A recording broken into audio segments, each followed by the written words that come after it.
ஞானஸ்தானம் பொறுத்த வரைக்கும் நீங்கள் செய்ய அவசியமில்லாத 4 காரியங்கள். முதலாவது, நீங்கள் செய்ய அவசியமில்லாத காரியம், ஞானஸ்தானத்தை குறித்து நீங்கள் ஜெபிக்கணும் என்று அவசியமில்லை.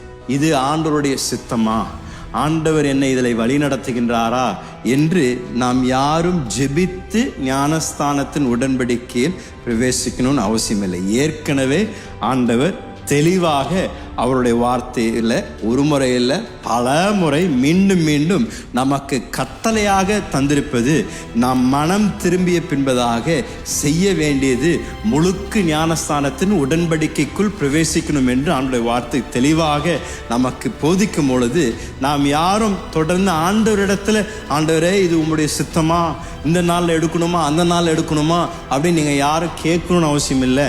அந்த எத்தியோப்பிய மந்திரி போல தண்ணி ரெடியா கொண்டு வாங்க பாஸ்டர், நான் இன்னைக்கே முக்கி எழும்பிடுறேன், ஆண்டவருக்கு முன்பதாக நான் அந்த உடன்படிக்கைக்குள் நான் பிரவேசிக்க விரும்புகிறேன் என்று ஒவ்வொரு தேவ பிள்ளைக்கும் இருக்க வேண்டிய ஒரு மிக முக்கியமான ஒரு வாஞ்சை என்று நான் சொல்வேன்.